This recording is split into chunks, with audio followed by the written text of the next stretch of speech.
national matter that we need to prosecute with sobriety as Kenyans.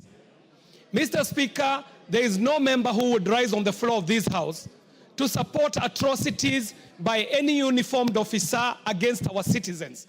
And in fact, we are not here to say whether the Kenya Army or the Kenya Defense Forces have done right or done wrong, because it is not in our place to judge them.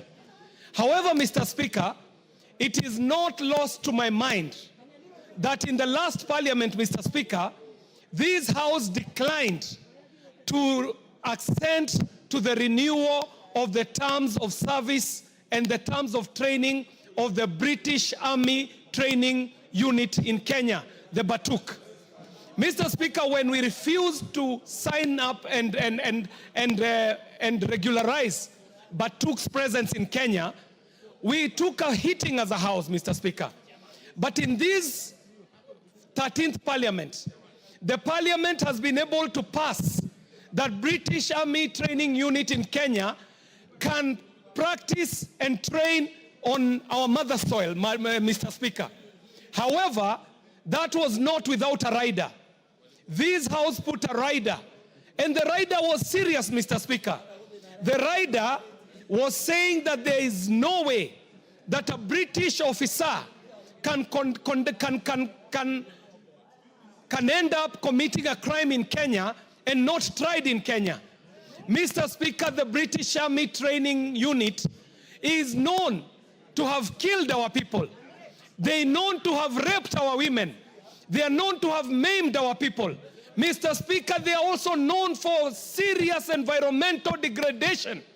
And we understand, Mr. Speaker, even in media, that the BBC is funded by taxpayers' money in Britain, meaning that BBC is funded to push the foreign agenda of the British people internationally, Mr. Speaker. And so we must know, is BBC speaking as a mouthpiece of the government and the people of Britain? Or what is it that the BBC is doing?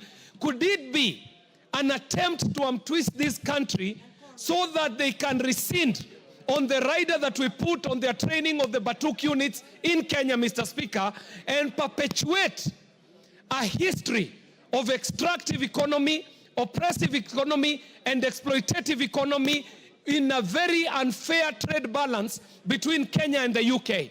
Mr. Speaker, even as we debate this matter, it is not lost to us that yes, there were unfavorable events that took place in the time and the lead up to the finance bill. But Mr. Speaker, that is not what we are debating. We would like to know for a fact whether what BBC is hearing is connected to the riders that this House put on the training of the British Army Training Units in Kenya, where we were requiring that any officer of the British Army, if they are found here in Kenya to have killed, to have maimed, to have raped, they should be tried here in the mother soil, as it would happen even for a Kenyan if they were found guilty of a criminal offense in the UK. So that, Mr. Speaker, the issues are clear for Kenyans, because we know there are many issues that have happened in the UK, very many issues that have happened elsewhere, but they did not get the media presence that we are seeing being put on this issue of the Kenyan Defense Forces. And I dare say, Mr. Speaker, that I do not speak this in defense of the Kenya Defense Forces. I speak this to frame the issues, so that even as we are talking about this issue, we know that there could be an interest that is an ulterior interest being pushed with these media reports, because I know as a media practitioner, there is never a news item that appears on a prominent media station that is an orphan.